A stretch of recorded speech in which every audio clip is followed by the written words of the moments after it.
Inside Car Guys Live. We gave Marcus the weekend off. We finally kicked the guy out, and he gave himself the weekend off finally. Yeah, so finally, right? It's like, dude, get out of here. Every day he's like, I'm gonna take today off. I think I'm gonna take the week out. Like, do it, bro. Let's go. I'm expecting him not to show up. Super pumped for you. The guy walks through the door, and I'm like, what are you doing here? I thought, I know, I have stuff to do. No, he has to go somewhere for him not to come in. That's the key. Like, I think what we need to do is plan a trip for him. Yeah, so we plan them. Yeah, you're out. Go to Costa Rica. Go to Europe. Go to wherever. There we go. Like where he's actually has to be there. He'll still be working from there. No, he will be, but I think it helps to have, like, if you just work every day, it's a lot. It's exhausting. Diminishing returns where you can't, when you're out of the business for a second, you can come back into it. And one thing he brought up to me was, if you're gonna chop down a tree, right? Are you gonna go out there with a dull blade and just start chopping at it? No, it's gonna take you forever. You got to go, spend a couple hours sharpening your axe. And then you chop down the tree with these. So basically, like, go recharge yourself. Go. He spent half a day sleeping, right? And now he feels even better than. Oh yeah. You know what I mean? Like, you better mood, better everything. Absolutely. So I mean that's the same for everybody. You need pauses to keep going. Yep. Well, I want to introduce Brenden Sivak. He's the right hand to the right hand, or he's the left hand. I think Johnny's I'm Johnny's right hand. He's my right hand, and I'm Marcus's left hand. He's left hand. Yep. He goes way back. Yeah, way back. 10 years, I think. You help Marcus with the idea and the startup of ICG. Long time. Yep. So glad to have him on the podcast. I've been glad to be here. Get you on here. It's exciting. He has a lot to say. He's been helping mastermind the thing from the beginning. So. Remember when we first met? Yes, I think it was at... we went to a restaurant, right? It was at the beach house. Oh, it was at the beach house. Yeah. I remember I was like, who is this guy? I've heard a bunch about him. Did we walk down to... Yes, we walked down Seaward, to that went on Seaward, right? Yeah, down Seaward, and we went to that restaurant. I remember. That was fun. Remember we were supposed to get tattoos. You remember? We bonded quickly, so we were... No, it was an instant, So we were going to get tattoos. Yeah, remember. We didn't get matching tattoos, though. No, we didn't. I mean, time. There's still time. We have matching desks. So we have matching desk. We have matching desks. Yeah, now we got to take the final leap. But yeah, this is Brenden. He's the man behind the scenes, helps with SEO, brokering, sales, everything. He's the man. This guy didn't know anything about the car business and came in and quickly picked it up. So, 1 month ago. Yeah, it took in a month. He was like an instant success. Instant. Yeah, he already knew stuff, knew stuff about sales and stuff like that. So it was a quick learn, quick read. So welcome. I want to go over something that. Do you know anything about leasing and financing? I know a little bit about it. A little bit. You just leased your car. We got you. You used the broker service. I didn't do any of it, so I didn't learn anything.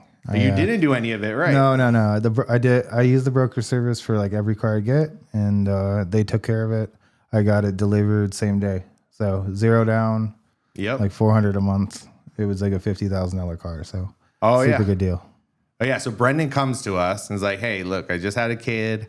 I need a bigger car. I need something nice, and I don't want to have to put a lot of money out." He used our broker service, which in turn, we were able to get him an amazing Toyota lease. Same day. So it was an idea before lunch, and then all of a sudden, reality after dinner. Yeah, at 6 o'clock, the car showed up. Yeah.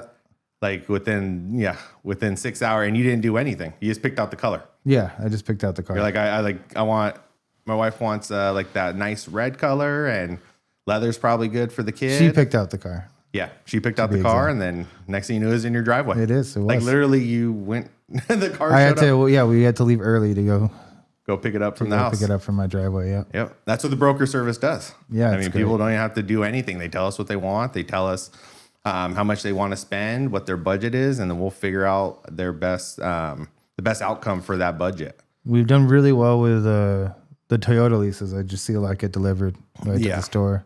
No, if you guys are looking for a Toyota lease right now, we have really good ones. Oh no, we have them for Toyota, Mazda, Lexus, Subaru. I have broker connections all over the nation. They constantly text me, email me, hey, here's our deals that we have for this month, and they change monthly. Like there's always a different incentive. So when the salesperson says, hey, this sale ends this day, it's not always BS. I mean, there's certain, BS sales events and stuff like that. But yes, the manufacturer throws out incentives and they change usually on the around the first of the month, or if there's like a weekend, like say a Saturday, Sunday's like the first and the second, they'll end it like on the second, the end of that weekend, just to kind of try to boost sales for that month.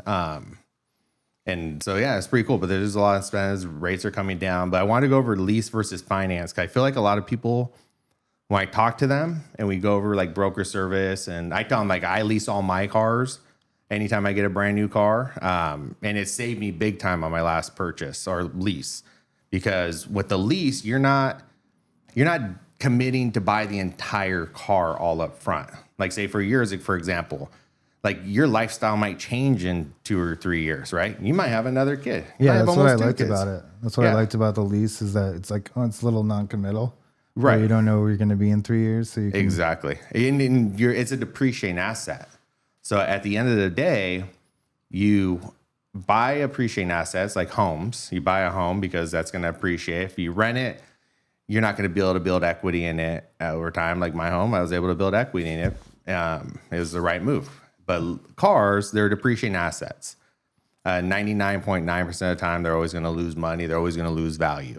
Mm-hmm. When you lease, you're only paying for the portion that you're using. They're going to estimate from whatever the sale price of the car is to the estimated value over the 3 years, depending on the miles you choose. So if you choose 10,000 miles a year, they're going to estimate, okay, based off the 3 years that you're going to lease it, based off you driving 10,000 miles a year, our prediction is the car's going to be worth about X. So if the car's, values 30,000 when you buy it, they estimate it's going to be worth 20,000 after 3 years, just for example, with depreciation. Your responsibility is from the 30,000 to pay it down to the 20,000. That's called your residual. So at the end, your residual is your guaranteed purchase option price at the end of the lease, right? So at the end of the lease, you have the option of saying, hey, I want to buy this car. I owe $20,000 on it. I could pay the $20,000 and I own the vehicle. Or if the car is not worth $20,000, this is the beauty of it. At the end of the lease, say that car is only worth $10,000. It took a hard hit. It depreciated significantly, and the car is only worth $10,000. You can take that car, like I did. I did this on my MX-30, and walk away from it and turn it in. There's usually a disposition fee of like $350. For turning it in? For turning yeah. So like say you get to the end of your lease and the car's upside down, right? Like the customer we just had. Could it be it could be upside down? The car, I mean, obviously, like if you finance a car, the car can be upside down. Exactly. But it can also be upside down if you're leasing as well? Absolutely. Okay. But the nice thing is once you get to the end of the lease, as long as you aren't over your mileage, and as long as you haven't like beat up and destroyed the car, normal wear and tear is acceptable. Tires have to be okay. Services have to be done. Normal wear and tear is acceptable, but as long as you don't go over the mileage, you can take that car, walk away from it, and just pay a disposition fee if you're not going to lease another car from that manufacturer, or you can decide to buy it. So, for example, my MX-30, this is why I lease. This is the exact reason why I lease. The car was like a $50,000, $45,000 car. Leased it for like $189 a month. It was super cheap. During like 2023-ish, the car, I had about 10 grand in equity in it because I bought it, below invoice, bought it right. And over time, that car kept depreciating because it's a full electric. When I got towards the end, I actually put it on our lot trying to sell the car on consignment. And I'm like, wow, is the car really only worth like $15,000? It really was. And I still owed like $27,000 on it, $28,000. Oh, wow. I'm like, holy cow, I'm 12 grand upside down in this car. So if I had purchased that car, I would have had to continue paying off that car no matter what. unless You're stuck with it and you're underwater. yeah, you're guaranteed. You have to pay off that debt, whether you trade in the car, whether it gets totaled or stolen. The insurance will pay off the value of it. But no, I was 12 grand underwater. So at the end of my lease, I actually turned in 3 months early. I paid the last 3 payments. I paid the disposition and I walked away. And that car only had like 10,000 miles on it. And it was like a 36,000 mile lease. Sounds like you didn't want to take any chances. No, I was like, yeah, no, because even God forbid missing the car a deadline or something like that. Yep. Yeah, I just didn't want anymore. And then also paying insurance on the car. So now I'm like, I'm going to walk away from this thing and be done with it. Because, yeah, if I would have purchased it, I would have been like that customer we just had who had, they owed $22,000 on their car and the car was worth 16. And they're on a purchase. If they were on a lease, they would have ultimately been able to make their payments, or we could have factored in, okay, they have 6 payments left on it. We could have added that in as the negative equity to the deal and just pay off the rest of their lease payments, and then they could go turn the car in. So much less negative equity. Much less negative you can get equity. out of it a lot easier. Yep. That's what's happening with my brother's car right now. He has a car. He has like 5 payments left on it, I think, or 8 payments. And I'm able to get him out of it early because I'm like, okay, you have 8 payments left. That's your negative essentially. If we factor this into your new car, you could roll it into the new car and then we could just pay off those payments and you go turn the car in. So it sounds like you have like the best of both worlds also. Exactly. Because you can also sell it if the car for whatever reason goes up or something like that. Now can you also capitalize. You like during the pandemic. Exactly. There was a lot that had a lot more equity. You can actually just wholesale the whole car. People were doing it like crazy during the pandemic. People were ultimately coming in, bringing their leases in early, or even their purchases in early, and like, yeah, I want to trade in, or I want to sell you my car. And we were writing checks for every customer for their cars of equity. Either at the end of the lease, they had like $10,000 of equity.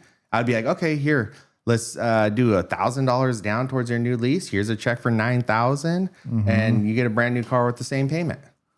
It was like the best time. I sold my car that I had for, I had leased it, my Scion XB. I was like, I'm gonna lease this car for now. It's like a $189 payment, as a cheap payment.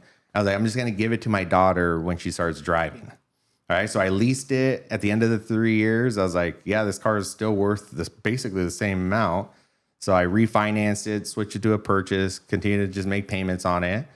And then when the pandemic hit, my car was worth exactly what I paid for it. So I was able to basically sell the car and not lose a dime after owning it for 8 years. Wow, yeah. So it was worth what I paid for it 8 years prior. That's crazy. Just because the cars are so hard to get. They were going for top dollar at the auction. You go to the auction, you were paying over MSRP for used cars. What happens? So there's a shortage. There was a shortage, but like what happened to people who leased during the pandemic as opposed to leased before it when prices were? When you lease during the pandemic, yes, you're probably going to pay more for that lease because dealerships were charging above the MSRP. That's how that works. So when you're negotiating a lease, it's what they're pricing the car at. Exactly. It's what they're pricing the car at versus your residual. And and so are the 2 levers that they make money off of, the residual, where they price that, and then where they price the... Well, the residual's determined by the bank or the manufacturer. Oh, okay. So that's why, like on one of my leases, I leased through US Bank previously because they had higher residuals. So they valued the cars to be worth significantly more than the manufacturer's bank did. So the manufacturer, and the higher your residual, the less depreciation. The less your monthly payment. The less your monthly payment is. Exactly. So you're only paying from the sale price of the car, what you're buying it for, down to whatever they estimate to be value. So you're only paying like what you're using of the car. Instead of saying, hey, I'm going to pay for the whole car, I'm going to just pay for my portion for now. That's why if you look at some of these really high-end cars like a Range Rover, for example, they have huge depreciation. I have friends that paid, over $100,000 for their Range Rover. It's worth like less than half after a couple of years. So when you release a Range Rover, are you just really paying for its depreciation? I mean, you're paying it down to where it's going to be what it's going to be worth in 3 years. And that number is an estimate. I mean, it's based off, the bank or the manufacturer's best guess or best, educated guess, because they obviously make the cars. But they're expecting you to come back after 3 years and come back and lease another car is their hope. It's a good retention tool for a manufacturer or dealership. Because they can they have incentives. Well, they have 3 years. Like it's a recession-proof plan. Is one of the GMs I worked with, really smart guy, runs like one of the top dealerships out in Ventura County, new car stores, and he's like, we need a lease every customer. Every customer needs to be a lease because every 3 years, even if they keep the car, we get an opportunity. We're going to see them every 3 years versus putting them in a 6-year, 7-year purchase, 5-year purchase. We don't see them for 5 years sometimes. And also, like when you have a 7-year thing, things can go wrong with the cars too and stuff, and the experience can get less than perfect. Absolutely. Whereas 3 years, you're driving a new car for 3 years. Exactly. You're driving it during its most worry-free time of owning a vehicle while it's under the manufacturer's warranty. And a lot of the manufacturers now have free maintenance, free oil changes where you're not even paying for anything. I never really paid for anything on my leases other than my payment. And I always got tire and wheel on all of them because that's usually the one thing I saw people struggle with is they'd get door dings, they'd scrape their rims, they'd, get nails in their tire, and they'd pay for tires, they'd pay for damaged rims. They'll get penalized for these things. Because when you return the lease at the end, if you scrape up the rims significantly or you get significant door dings, they give you they actually send you a lease turn-in kit at the end. And they're like, okay, here, take this credit card. If you see any scratches longer than this card, you're going to get charged for it. It gives you basically an opportunity to get those things fixed before you return it at a discounted price potentially. If so they don't have to take care of it. So they don't have to take care of it, and also so you don't get charged for it. Because if you turn in the car with bald tires, they're going to charge you, and they're not going to charge you the internal low price, the cheap cost. They're going to charge you retail. Yeah, and so they're going to make money on you. So yeah, you got to take care of those things. Make sure nothing. You got to know the guidelines, because if you go over the mileage as well, some manufacturers are going to charge you 15 cents, 25 cents. High-end cars, 50 cents, or even up to $1 a mile, $2 a mile if it's a really high-end car. So you got to know basically what you're getting yourself into, because not all leases are the same. There's an open-ended lease and there's a closed-ended lease. What's the difference? Open-ended lease is where the customer takes all the responsibility. Remember I was talking about being able to walk out of the vehicle if you're upside down? With an open-ended lease, you might get a more desirable payment on it, but at the end of the lease, if the car isn't worth what you owe, you're responsible for a balloon payment.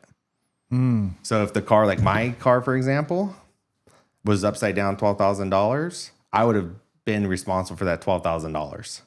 I would have had to turn the car in and write a check for $12,000 so the bank doesn't take the loss. Closed-ended lease, consumers protected, bank is taking the risk. Maybe not as desirable terms or money factor, which is what's calculated on a lease, but at the end of the lease, you're protected as long as you fulfill your obligations, meaning you're not destroying their car, returning it with a significant amount of damage, things that are considered more than wear and tear. Then you can walk away, pay the disposition fee if you don't lease another car from them, and move on and start fresh on a new car.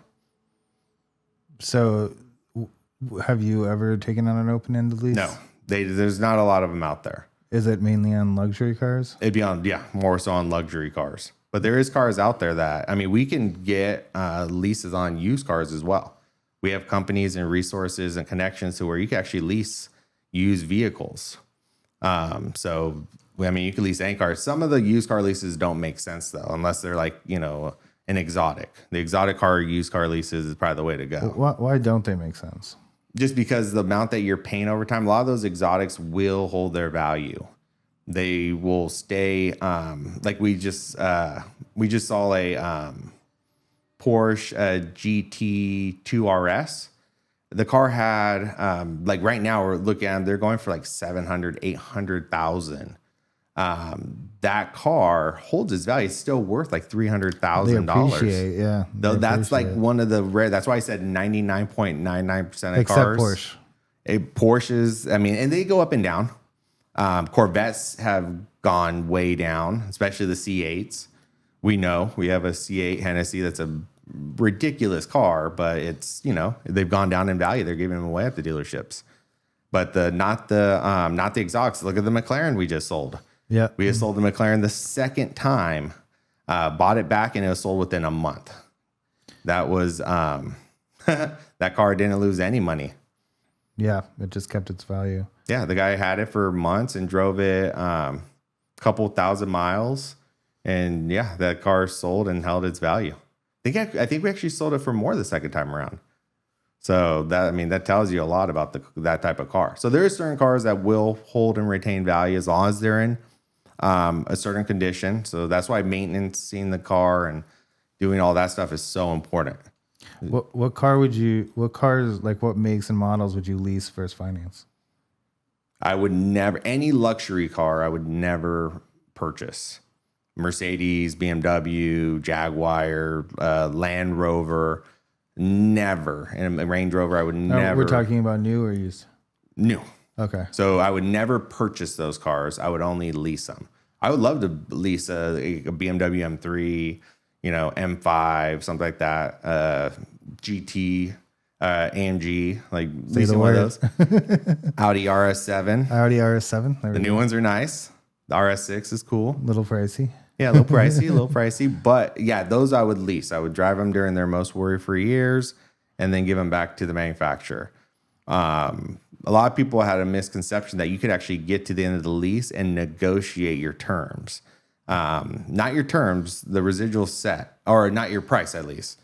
You can negotiate the terms a little bit, not the residual price though. The residual price it's fixed. It's a set price, guaranteed. Whether the nice thing is, like I said, is guaranteed whether the car is worth more or worth less. Doesn't matter if it's worth more. Like Toyota, I'm sure, and Honda and all the manufacturers are like during the pandemic, oh dang, these people drove their cars for free. And they're keeping the money. Well, a lot of the dealerships were actually marking up the residuals. The customer would come in. Yeah, so that's where they mark up the residuals. Yeah, they'll be like, okay, we're doing because technically the customer, if they go to the new car dealership, they're selling the car back to the dealership. They're going, here's my lease. I'm signing it back to you. And then the dealership in turn is going, okay, well, we're going to certify the car. We're going to run it through the shop, certify, and we're going to charge you $5,000 more than your residual. And a lot of people didn't know any better. Wait, they're certifying the car they're selling back? Exactly. Because the certification, all it is the dealership running it through the shop, certifying that 160 points, 100 points, whatever each manufacturer's certification process is, that it meets that criteria. And when it meets that criteria, the advantage of doing it is that you typically get a full bumper to bumper warranty for like a 12 months, depending on the manufacturer. I know Toyota because I'm a Toyota guy. But they usually give you like a 12-month, 12,000 mile bumper to bumper, which is like exclusionary. So it covers everything like a brand new car. And then they give you a 7-year or 100,000 mile powertrain, right? So you could take your used car that's just factory warranties expiring at the end of the lease typically and get it freshly warranted, freshly inspected. And so for example, if you brought it in and they needed tires, brakes, those, or if you've painted more than 2 body panels, they couldn't certify it unless you change the tires. Oh, hey, you got to do tires in order for us to certify it. They'll add it to the cost, and they were bumping the prices. So they're charging the seller, or they're charging the person that's coming in with their lease at the end of the lease, and bumping the price on the seller. So they're buying the car, for example, so they can certify it, so they can have a certified pre-owned. So they have a certified pre-owned, but they're also making money on it. Certification only costs $800, $1,200. So they're marking up the certification. Absolutely. And so then that's selling a warranty on top of it as well. Yeah, absolutely. So a customer would come in. If the customers were smart, they would come in, they would know their residual, and they'll know, hey, I don't need to pay extra for the certification. I don't want it certified if they didn't want to. And and they would just buy it for the guaranteed purchase price at the end of the lease. They wouldn't let the dealership, mark it up 5 or 10 grand. Like dealership, sometimes the residuals were 10 grand. I remember on a 4Runner, it was like 10 or 15 grand. The car was still worth 28,000. So the customer had 13 grand of equity and the dealership marked it up $13,000. So, the car's worth this. And so the dealership made, because to pay it off, they made it $13,000. Because all the dealership's doing is taking the car in on trade, paying the payoff, the $15,000, and then now it's their car, and they're selling it back to the same customer who brought it in for the higher price. So what should customers know when bringing in their lease? They need to know their payoff. They need to know their payoff, and is it fair? Like, let's say it's a premature lease, and it's not to the end. You haven't fulfilled all your payments yet. Is it fair for the dealership to ask for a profit? Sure. But it needs to just be agreed upon. Yeah. Like I've done it for friends and family and broker clients. And we'd ask, hey, we're going to help you get out of this lease or refi it, but we're going to, ask for $500 or ask for $1,000 just for our time. Yeah. Basically, it's just like the broker service. Yeah. Yeah. With the retainer for the broker service, it's basically the same thing. Pay us the retainer, and we're going to help solve your problem. I like to think of us as like car lawyers, right? As a lawyer, if I was in trouble, I'm going to go to a lawyer to help me come out with the best case solution for my problem. Yeah. And with us, people do that with us all the time. That's what a broker concierge is people come to us. We just had another client. He just got scammed $20,000. He had bought a car online. The car never showed up, and he's heartbroken. It's been months and months. And then he called me the other day and said, hey, the car I bought that never showed up, that I got scammed on, just showed up online again. Can you help me? Wow. We actually have an experience with that. Exactly. So I referred him to our legal counsel who helped us last time.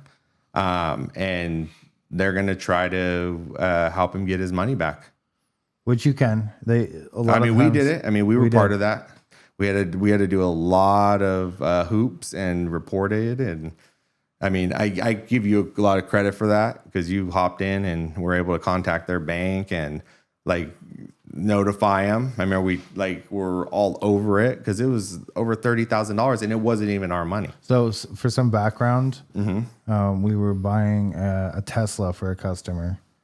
Do you know exactly what kind of Tesla it was? It was a nice one though. The pictures were great. It was a Tesla Model 3, red, black interior. It was posted on cars.com. And it was in Colorado. Yes, I remember. And my assistant at the time actually was the one who helped find it. She was able to source it, make contact with the seller. It was actually a private individual that was advertising on cars.com. And it was very elaborate. The scheme was very elaborate. They actually said, oh, the car is actually listed on eBay. It just expired. The posting just expired. Since we already agreed to terms, she said, oh, we'll repost it to eBay for you, and I'll send you the link. So they actually post the vehicle to eBay, send us the link, and I did a lot of research before we even checked out. I was like, I've never bought a car off eBay. Oh, it's eBay Motors. eBay Motors is, safe. We can't get scammed, basically. So I looked into it, read their policy, just like I do with warranties and stuff, read all the verbiage. I'm like, wow, they really protect people when you're buying a car on eBay Motors. If you don't receive the car or you don't receive the money, eBay steps in and makes it right. Yeah. So I felt pretty good about the purchase, and I looked over, I went through and pretended like I was going to buy another car, looked at the whole process, the page, everything. I'm like, okay, this matches up. They sent us the link. I didn't look at the URL in depth, which I think you noticed. It was mirrored eBay purchase identically. They replicated almost exactly, except for the URL, one dash or something like that. Yeah, it had everything. It said eBay. Everything looked legit. And then the car never showed up. And we're like, wait, this car was supposed to be here, this day. And we tried to contact the seller, nothing. The car was taken offline. This was before also like AI was like big where you could build a website super fast. Oh yeah, this was elaborate. This was years ago before AI was even a thing. Like it was very well done, like identical. The whole checkout process. It must have taken like serious development to do it, to make it look like eBay like that. What was crazy about it is, I mean, we bit the bullet. We gave up the $35,000. It was for a client, and it was our mistake, and I mean, we made it right for the customer. We made it right with the customer, but we were out $33,000, and it was a learning lesson.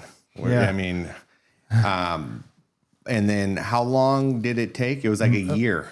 It was months. It was a while. We forgot about the money. We had actually. It was around Christmas again. Yeah, it was around Christmas, and all of a sudden, and I remember Marcus calls me. He's like, "Bro, guess what?" I'm like, "What?" He's like, "You're never gonna believe it. Like, what's the best thing that could possibly happen?" And I was like, "Huh?" I was thinking. I was like, "I mean, this could happen. This could happen." And he's like, "The Tesla money." I was like, "What?" He's like, "It just hit our bank account." I was like, "You're joking." You're joking. Yeah, sure enough, we got every dollar back. It was through Truist. It was through Truist, and we called a bunch, and we got it. We found out that the account was already under suspicion, and that it was not. Then we flagged it. I think it could have been already flagged. So yeah, it kind of seemed that way, huh? When they talked to the but it's funny when you talk to them, because I thought Truist. I had never heard of Truist at the time either. And I thought maybe Truist is a scam too. Right. Yeah. The way they're being so opaque about their policies or like the information. I know they're like, a bank, they're supposed to protect things, but it was it sounded like they were in on it almost. Yeah, like being kind of shady, but to their credit, they rectified it. And who knows? I mean, I would love to have been behind the scenes with everyone who was involved. Did the FBI have anything to do with it? I know we had to report it to them, local. Like, we had to do a lot of stuff to make everything happen. It wasn't just for us. That website, that kind of setup, it was not just for us. It's probably worked quite a few times. No, I know. The car got posted again. So really? The car was posted again. Eva Lonnie, my assistant at the time, she came to me and she's like, "Hey, that car's up for sale again." So when our client came to me and said, like, this is like a repeat of it. And what's crazy is, like, you didn't think that with eBay, right? And it wasn't eBay, to be fair. It was not eBay. It was not eBay. They mirrored it, and it was brilliant. And I always said, if somebody that smart and that creative put their mind to use for good, like, they could make changes in the world. Like, they could build their own company, fortune. Like, that was very well done. I wonder how much money they're making doing this. I don't think any at this point. If we were able to get our money back, I mean, they must have reversed. Maybe they have a few bank accounts, or they have a few. True, or different. Could be a whole web. Different layers. Yeah, different layers. So who knows? But no, yeah. When he said that, I was like, wow, this is like a replica. But I would have thought like Craigslist. What's crazy is we had done deals on, and you know what? It was really our mistake, because we never talked to anyone over the phone. Yeah, we didn't. That's what makes us different than, like, in my experience over the last 20 years I've been doing this, I can talk to somebody and I could automatically almost know. You have a good bullshit detector. Right. I mean, you deal with thousands of people and telling you lies, and you basically sniff that stuff out pretty quickly. We did never talk to anyone over the phone. I remember my assistant was doing everything remotely via email and stuff like that. So that's one thing. But yeah, I would have thought Craigslist, because we had bought one previous I forget if it was before or after that. And I was like, it was a van, a broker client, private party. The guy posted on Craigslist. And we had sent the guy the money before we returned the car, but I could just, over the phone, this is a real person, family. Like, it was a great experience. Car showed up. We had to ship to our broker client. They were super happy with it. Nice XLE van that was in really good condition. And we got a great deal. We got it for private party, less than private party, actually. It was great. great experience. But through Craigslist, so you can, do remote things. We do it all the time. It's just you got to be very careful and talk to somebody. If it sounds like too good, even better, like the scams because you see them and they're like way below price, or it's just too good to be true. This one was well priced, right? Yeah. No, This it one wasn't the like- cheapest one. This wasn't like the cheap. It was just the value was there. Like Yeah, the value was there. It was in the range. The miles were good. The pictures were really well done. And who knows if it's even their car? They might have just stolen somebody's pictures. No, for sure. Yeah. And they use it as their own. I mean, people do that all the time. Nowadays, it's easy. Like you could have AI just create you one. It'd almost be bad if it was their car. Yeah. Because then. but it's almost not. It's almost not fair because people see like that too good to be true. We just sold one of our Civic SIs that we had for a minute, and it was priced so well. And the guy could not believe he figured there's something wrong with the car because the price was so good. He's like, what's wrong with it? I'm like, nothing. We've just had the car for a while. I was like, I've driven this car like extensively. I drove it to Palmdale or Palm Springs. I was like, okay, what's like one of the newer cars that we have that's, fuel efficient and reliable. I'm not going to break down in the desert. I'm like, this Honda Civic Si. And so I drove it, and I told him basically the same thing. He still was like, I don't know. And then next, he just thought there was some catch. He's like, this price is too good to be true. It was like, we were selling it for like probably $8,000 below the value of the car. And there's nothing wrong with the car. The car was perfect. I actually drove it home that night, and I texted him like, hey, this car is great. It's like, are you sure you don't want it? He's like, I want it. And the next day he bought it, thankfully. He got a great deal. It's funny because when you price cars really low, you think it's going to save you time, right? Like it's a fire sale. But honestly, a lot of times it adds a lot of time. It adds layers of complication because people, like even us, like when we see a car for a certain price, we're like, this person either doesn't realize the value of it, or they're just trying to get rid of it quick, or most likely there's a problem with it. So I understand where they're coming because we think the same thing. We're like, why? Absolutely. Why are you being? It's crazy. It's a catch-22. You're like, if you price it too high, and then people are going to be like, your price too high. And then if you price too low, it's like, why is your price so low? What's wrong with it? It's very, you got to be just right, I guess.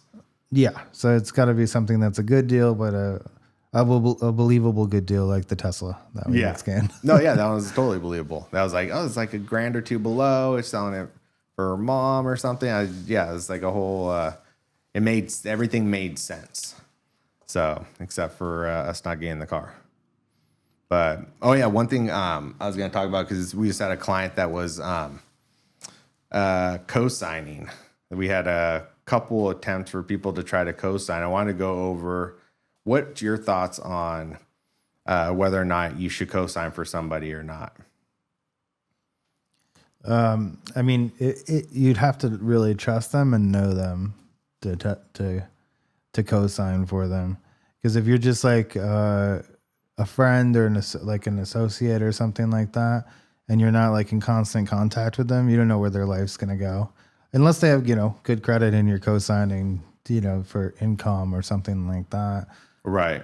Where they've already kind of had a track record and proven themselves. But somebody with bad credit, like it's probably not the best idea to co-sign. Like if you're family, then it is what it is, and you're probably benefiting from getting that car as well. I will say that like you should be careful because, like especially if you're close with somebody and you co-sign, you gotta make sure that person takes it seriously because it could damage your relationship with them as well. No, good point. I actually have seen that I've seen relationships from mother and son where they were damaged because she co-signed for him I've seen it the other way too.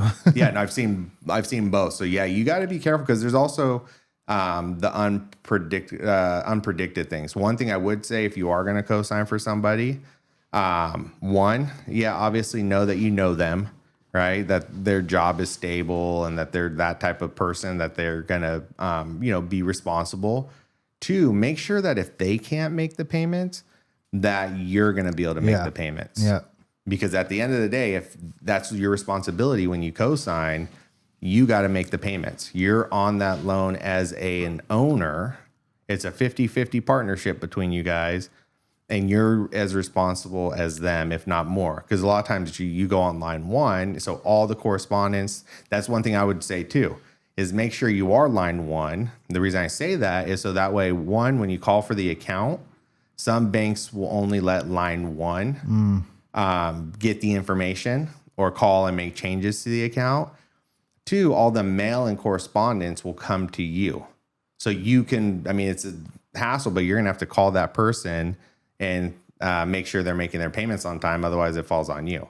And you want to be strategic with it. And if they can't make it, make sure you're able to make the payments afterwards. Otherwise, yeah, it will hurt your credit as well. Yeah. I mean, we've been able to explain away some of the things to banks in the past. Like, hey, this is a person, they co-sign for their son or daughter. And can you give them a chance? Because it wasn't them. They were just trying to help.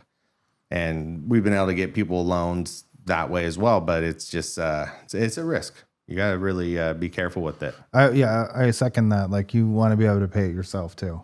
So Yeah. just assume that you're going to have to pay it and factor that in. That's if the right you can't mindset. afford it, then both of you guys get burnt, and then the car gets repoed. And Yeah, now you're both not able to easily get a car. Like, we get people vehicles, whether they have repossessions. We've had, what's the most repossessions that you can remember that we've been able to get somebody into a car?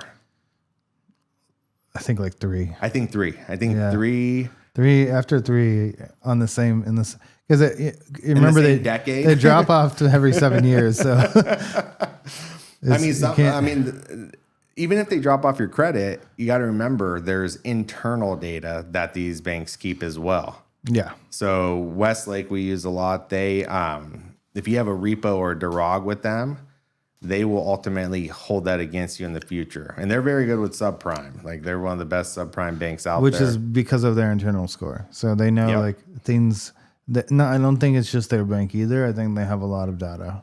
No, And I yeah, think they're a lot very, of banks do. yeah. Where it's their DROG, we'll see that, but they also have what's called a customer factor, and it's totally, they don't, like a lot of banks, especially the ones that are good with subprime, they don't actually look at your credit score. No, no, they're not even score based. We've had situations where customer would be a high tier, like a 700 credit, 680, and we're like, wait, why are the terms not as desirable as what a normal 680 would get? And they're like, well, the customer factor is low. So whether they're seeing some type of internal data from who God knows where, like they're like, where are they getting this information? Is Facebook selling it to them? Or are they getting it from their Instagram feed? Like, what's going on there? Where are they ranking this customer and why? And if I was a bank, yes, I would want to know, okay, their job, is it legit? Are they really making money? And hey, is this where my car is going to be? Is this where it's going to be a garage? And have they been living here this long? And what's the living situation? Which brings up another point is like the steps you need, like the stipulations and the things if you're looking to buy a car and you have low credit, you need certain things in place to be able to, because it's going to be harder to get you a car and to get you financed. And the things you need are like including you need proof of residence, you need proof of income. So that's either a pay stub or you need a bank account. You need a bank account no matter what. Yeah, the bank. What's a red flag when you see bank accounts? Chime, any online Cash bank. App. Cash App is almost unworkable. Right. I mean, Westlake now accepts it with the Turbo Pass. But it's when you see a customer and they come in and they don't have like a traditional bank account, they have a Chime, Cash App only, that type of situation. They're usually in the 400s or lower. They're usually like in the 400s or lower, and their factor is always really low. Because also you got to think, there's the checks system that if you're writing bad checks or overdrafting and not making your payments to the bank, you end up on that. You can't get a bank account. So Chime might be the only option you get. So that could be a good red flag indicator. Which I just don't, from that. you know what? I don't think that's like every single person. A lot of people should get a Wells Fargo. They just prefer the Chime because it integrates with Cash App or something like that. But you really should get a bank account, and you need to put money into it. Even if you're like, have immigration things or stuff like that, they're really not like monitoring every single bank account like that. No, yeah, So absolutely. I would put your cash into a bank account. If you get paid cash income, you need to put it into a bank account, and that will prove it. That's enough for us. Unless you're only going to pay cash for everything, like forever and always, which sometimes you can't really predict. Like there could be circumstances that come up that require you to finance, where you don't have the cash. Then yeah, it's going to be tough to prove your income at that point. We get it all the time. It's a picture of you holding cash isn't going to qualify for proof of income. I've seen a lot of funny car dealerships like, oh, I got proof of down payment from this customer. And it's just a picture of the guy holding a big old thing of cash like for 3 months. We wish that worked. Oh, trust me. Yeah. We would have hundreds and hundreds of dollars just on hand for you to take a picture with. Yeah. And different wardrobe changes and outfits. But yeah. Fortunately, that doesn't work. You got to see money going in, or I mean, nowadays they're super advanced. You don't even have to put your employer phone number. If you put the work number and you're a W-2 employee, they'll run the work number and verify just by that with your social and whatnot. So yeah, they getting scammed as a bank is kind of hard nowadays, especially like the subprime banks. Yeah. They're very well. Like we'll get credit. We'll get customers that bring us paycheck stubs, and what they say. This is a known fraudulent paycheck stub. Yeah. They have AI monitoring and looking at this stuff. I'm sure it's not all just human review. Yeah, it's hard to beat the banks, right? So that's why people don't do open-ended leases, and that's why they don't do you shouldn't bring like fake stips or stuff like that. Because then again, we don't even know if that happens, are you going to get flagged as a customer internally? Who knows what they're sharing with other banks? It's better with us. Like I said, we're like the car lawyers. Yeah, we're on your side. Yeah, right? We're trying to get you the car. We're trying to get basically sell you to the bank and justify the reasons why you should get the car loan. But you got to be upfront and honest with us, because at the end of the day, you telling us the truth is going to help us best prepare our argument and our story to the bank, right? Because we have access. We're a presidential dealership. We have access to the higher ups who make the decisions. And if you could lay it out on the line for us, we'll come up with the best outcome for you to get the vehicle. And if it works, great. If not, you were honest, and we'll figure out something else. Yeah, yeah. We always want to work with you. No, yeah, we're always, even if, we don't do in-house loans very often, but there is certain situations where it made sense. The customer was just that type of customer. One of our best customers just paid off his car. And he was that guy. He was super upfront, very honest. No banks would give him a loan. But he made all of his payments. And if he came back, we would give him another chance. I would trust that he would make all his payments. Yeah, you can get internal credit with us if you. You can, yeah. Eventually, one day, maybe we might grow that, but yeah, there is situations where we would do inside and buy here, pay here loans. It's not very often. Circumstances have to make sense, but it's happened in the past, and we've tried it. We've dipped our toe in the water. We dipped our toe, yeah. Yeah. Mixed results, but mixed results, yeah. But yeah, we try to stay on the safe side of that. But we can usually get you financed if you. Even with low credit, it's not an inhibitor. Well, we just sold the McLaren. Yeah, that was a good one. Can I don't. Yeah, this is a podcast, bro. We don't hold nothing back. Have you watched the other ones? Yeah, we sold the McLaren. Yeah, the guy hit us up on Facebook, and then the guy had made a ridiculous offer to start with. And I was like, well, I'll talk to Marcus. He's the decision maker on this one, and see if I'll get it done. He's like, he basically committed to a price and then went backwards on the price afterwards. He's like, hey, I'll pay you a deposit on Monday, and then I'll be there in a couple of days to go pick up the car. And Monday came around, and he's like, well, no, he offered $10,000 less for the car. Mm-hmm. And long story short, we went back and forth with him numerous times, myself and Marcus, and he finally shot. I was like, look, the best opportunity you're going to have to take this car home is stop calling me over the phone to make the deal because it's $100,000 car. Who makes a deal on a $100,000 car over the phone? There's not. I mean, there's people that do it, but if you're that worried about the car, you need to come see it. We'll take you for a drive in it.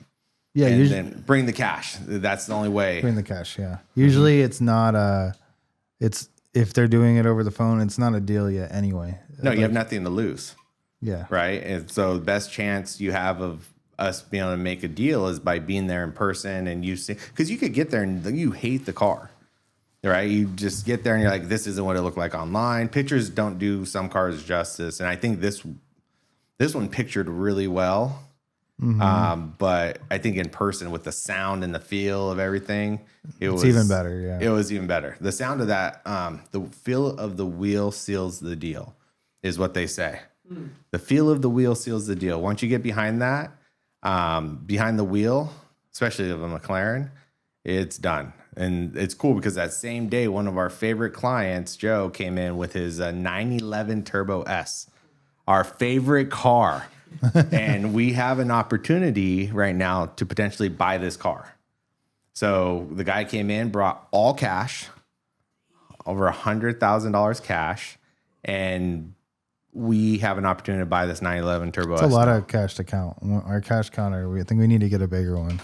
That was a mission. We all I've counted seen it. bigger ones. I've seen there's these big ones you can put in it like that. Go to the bank and be like, hey, what kind do you have? Yeah. Something like. But we don't deal with cash that much. No. Not in that amount. It's fine. Yeah. We're usually dealing with smaller amounts of cash. Usually it's wire, Zelle, Venmo, card. So check. I remember when I was in finance, people would say, oh, can I pay cash? I'm like, no, what are you, crazy? That's silly. You got to go get a cashier's check because we didn't have a cash counter. Really? People would come in with that type of cash. I'd have to do it by hand. Wait, could someone just bring a duffel bag and pay cash for a car? Yeah. Okay. Or a thing of pennies. It must be stressful doing it by hand. It is. Yeah, I don't like counting cash by hand. It's not fun. I did it once, and I remember I was buying a car, and then I was driving that. You remember that Porsche where the door didn't lock? Oh, the silver one, or which one? It was like or is it an older one? It was like a 2002 or 2003 or something. Oh yeah, like I think it's a and black. The door didn't. Yeah, and the door didn't. Oh lock yeah. I remember I drove on it. So I have like all this cash in the car, right? So I have to go like step out. We should have taken another car, really. I think it was me and Nathan or somebody. Sounds right. Right. Yeah. So it was getting dark. It's in like deep fan eyes. Like, nah. This guy comes. It's like it's almost. There's no sun left, and we just pull up, and there's like a group of guys. And I'm like, hey, and I'm in a Porsche. I'm like, this is the wrong choice. Why you should have driven like an Altima or something. I think right in. Yeah, exactly. Just and then so I have to leave the cash. I'm just like leaving it in a backpack there, and with then no going lock, over there. no locked door. So actually, okay, yeah, go ahead. No, it was a newer Porsche. I think it was like a 2010 or something like that. But it was but yeah, it didn't have any lock. The lock didn't work, and so then I had to go get the cash, and then we're counting it on the floor. On the cement, we're counting it on the cement in like this guy's driveway, but it's like not his driveway. It's like a complex driveway. Oh, it's dark, man, dark. And then we get through counting, and it's like all stressed. There's like three guys just like, and they're like, no, count it again. Like, and it was us buying a car. Yeah, we were buying this car. What kind of car was it? And so then I have to see the title. I can't remember. Oh, it was that. Do you remember that work truck? The Tacoma. Oh my god, with the rack. With the rack. With the rack. Stick shift one? Yeah. Oh my goodness. Yeah, I remember that truck. That truck was kind of scary to drive. Yeah, I had to with have the rack someone on it. drive it. It was like all wobbly. We ended up taking off the rack. It wasn't Nathan. Who went down there with me? Who else would it be? It was someone else. It's not coming to me, right? Oh, was it our porter at the time? It wasn't the guy who bought it. No, it wasn't him. No, who was it? I'm not gonna remember now. It was a stick shift. So it was Helder. It was Helder. Was it? Yeah, it was Helder. Oh, that's that's funny. Oh, I remember I had to go similar situation, but I went with what did I go with? It was one of the first trucks that we bought remotely when we started the place. Wilson. He drove me in his car. We had to go with cash. He's like, "Oh, let's go buy this car as a Tundra," and the transmission was like, I'm like, the transmission's jumping and thumping, but it was a Tundra. Like Tundras are great merchandise. And we ended up buying it. I got the guy down a couple grand because the transmission wasn't that good, but that was a mission. And I had to drive it back like that. I almost broke. Actually, no, I didn't break down. I remember Marcus told, because he got so far, he just kind of left ahead. And I called Marcus. I'm like, "Hey, where's Wilson?" I was like, he's here. Where is I? "Oh, she's already there. He ditched me." And he's like, "Dude, Wilson, Johnny broke down that truck. Why'd you leave him?" And he was like freaking out. He's like, he was getting toe straps, and he was like, when I walk in the door, he's like, "What the heck?" Like, it was great. Totally pranked him. I didn't feel bad for ditching me in the truck. It's always a bit sketchy to buy cars on Facebook or anything like that. Well, what about the customer that wants us to go drive 3 hours right now? To go buy a Roadmaster. Oh yeah, current customer right now. Yeah, current active. He's a older guy, so he wants us to go down and deliver a car to him. He's an acquired taste. Like, the guy is interesting. Very nice guy. Just did. He's a late night texter as well. Oh, so you got your cell phone, huh? Yeah, he got my cell phone. Just give him Sarah's cell phone. Yeah, she'll talk for it. Our AI bot will talk his ear off. Oh, I don't know if she could talk him out of it at that. But yeah, he wants us to go drive. What car is he buying again? Mercedes. The Mercedes. Very nice car. We have to drive up. It's by in Fontana. Okay. Right. So we have to go up to Fontana and to buy this car sight unseen. Have someone sign a contract, so we have to have somebody who can do like e-sign. I hope he has Wi-Fi. If not, you can do a hotspot. We're good. Yeah, we can do anything. We can do anything. Yeah, you show up there with the laptop, have our own hotspot, sign paperwork on the computer. No problem. Registration will be the only one that's challenging. Actually, we just have to convince Spencer to do it. Yeah, we'll convince somebody. Yeah, there's a sucker born every day. Yep. But yeah, that won't be the worst. What's the first? Oh, we sold the Aston Martin. I don't think I updated everyone about that. Yeah, we just had the Aston Martin Vantage. A pilot flew in from Arizona, and that's a cool car. Yeah, and he brought his girlfriend to drive it back. She was stoked. Oh, she gets to drive it back? Yeah. What? I was talking to her, and she's like, "I'm like, so you came?" She's like, "Oh yeah, I can't wait to drive this thing back." Wow. And I knew they loved it because I got a nighttime text. I love when I get the nighttime texts like, "Oh my gosh, thank you so much." Like, you're talking to these people and you're talking to them like from, across the country sometimes. And then they fly in or they drive in or whatever. And then they come in and realize everything you were telling them was truthful. And then they're like, "Oh my gosh, thank you so much." And it is a good feeling for both parties.